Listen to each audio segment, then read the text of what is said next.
Sexual assault on college campuses. What is sexual assault? Sexual assault is any type of sexual violence applying force and unwanted sexual activity. It includes unwanted sexual touching and raping, generally defined as penetration of a victim's body against their will. Who is affected? Fraternities and sororities involvement can show more interaction with alcohol, causing a higher risk of sexual activity.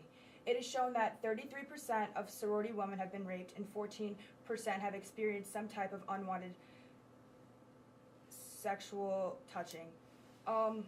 Helping. Your friends and family and bystanders could always help you if they see a certain situation. But most universities, according to statistics, 125 colleges in the United States have put in their own efforts to stop sexual assault on campuses by having affiliations with CDC's Rape Prevention and Education.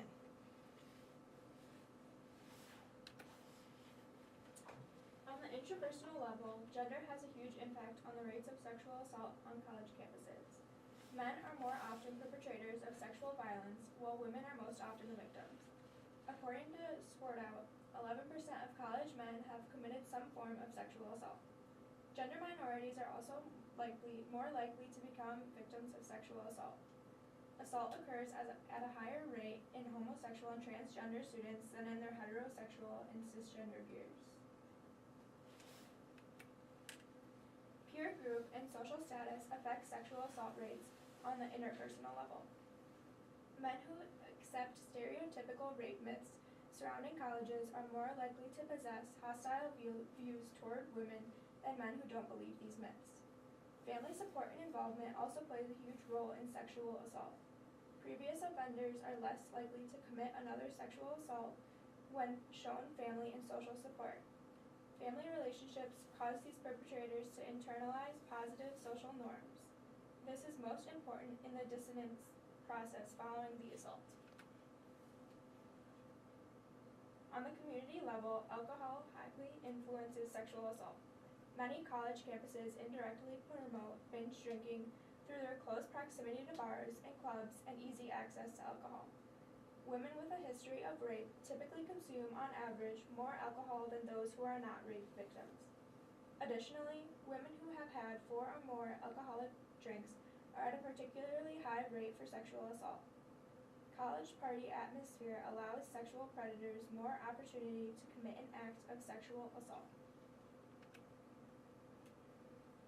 Rape culture is one major factor impacting sexual assault on the organizational level.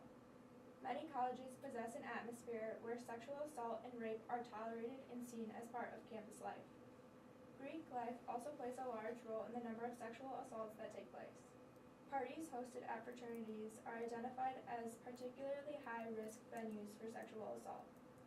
When colleges host parties at fraternities, they are supporting a culture prone to rape. Colleges often continue supporting Greek life with the knowledge that sexual assaults are higher among members of fraternities. Policies at individual institutions affect the rates of sexual assault on college campuses. Affirmative consent policy is a policy being adopted by many campuses. It requires that each individual involved in the sexual act must obtain affirmative, conscious, and voluntary consent at each stage of sexual activity. Prior relationship, intoxication, or an inability to indicate clear consent can never be used as reasons for failing to obtain consent. There are downsides to this policy, however. During a sexual assault, there are typically no witnesses to confirm that consent was given during the act. Now that we've talked and had an introduction to sexual assault on college campuses and issues surrounding it through the 5 stages of the SEF model, I'll talk about possible solutions to decreasing and ending sexual assault on college campuses overall. So first, for the interpersonal level, it can be seen through bystander intervention programs. These programs are used to educate individuals about what sexual assault is, how to stop it if they ever come in contact with it while on the respective college campus. An example of this is at the University of Iowa, the freshman course called Success at Iowa, but more in particular, the course within it named Every Choice. It's the section specifically for sexual assault, and it's defined as designed to help you protect yourself from sexual assault, harassment, stalking, and dating or domestic violence. On the interpersonal level of the SEF model, this course is used to educate individuals about what sexual assault is, and if they ever encounter it, how to react through these intervention programs. However, all listed as a course are also bystander intervention programs created to educate other individuals about what to do if they encounter somebody else who is experiencing sexual assault. Next, for the interpersonal level, it can be seen through peer groups. Peer groups can often distinguish whether or not they approve of sexual assault or not. To go along with this, they can persuade friends within the group on whether or not to intervene when they see someone possibly becoming sexually assaulted. And Oklahoma State University researcher John Farber believes that the opinions of many people are often influenced by what their friends believe. Oftentimes, choosing the right peer groups can decide if a person believes that sexual assault is okay to happen in front of them or not, and it will most dramatically affect whether or not to intervene if they see it, no matter how many bystander intervention programs they've taken before. Next, on the community level of the SEF model, it can be seen through a number of different ideas. The Injury Prevention Center of the U.S. recommends that college campuses reduce the amount of outlets available to college students. This is so that it limits the number of places students can go buy alcohol regardless of age. Whether getting rid of bars or liquor stores, anything helps reduce the outlet to college students. Another idea is to reduce the amount of alcohol at frats. They can do this by monitoring the frats when they have parties to see if they have alcohol, and if they do, to put them on probation. An example of this is recently what the University of Iowa is doing. They caught frats and sororities with alcohol, and they're on probation now.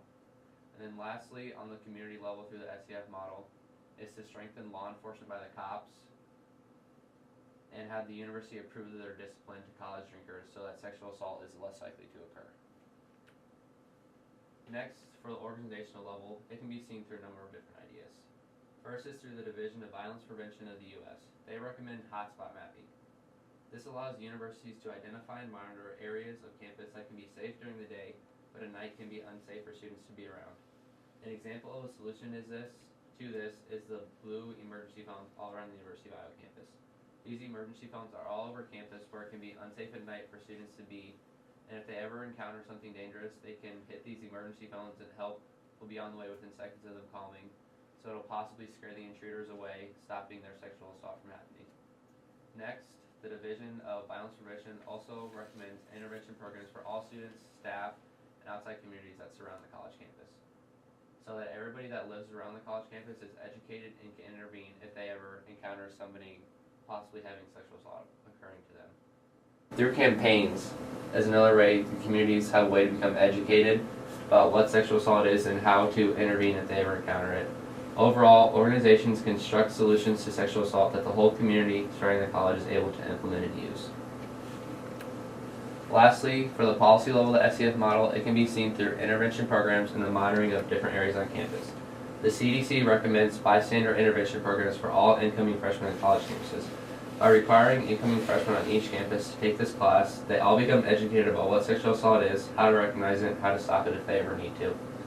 Lastly, the Student Affairs Administration Higher Education wants to start putting fraternities on notice about their parties and how they have so much alcohol. From having alcohol, they believe the frats spike the drinks, causing many people, male or female, to make decisions they wouldn't normally approve of, which ends up causing higher rates of sexual assault. An example of this is Dartmouth University, where they created a hard alcohol ban on frats, and now alcohol is allowed at any type of event, preventing the drugging of drinks occurring, decreasing possible sexual assaults when somebody is either drugged or intoxicated.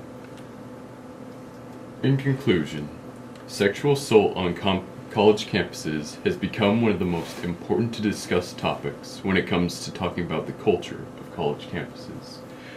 Women are the most targeted when it comes to sexual assault, but it is also important to note that minority students, especially those of transgender and non-cisgender groups, experience much higher rates of sexual assault than cisgender students. The effects of sexual assault can be seen at all levels of the social determinants of health, with social norms playing a large part in how sexual assault is perpetrated. But strategies have also been taken at all levels as well. And we hope that on all college campuses across the United States, and particularly at the U of I, we hope that sexual assault will eventually go down. Thank you for watching.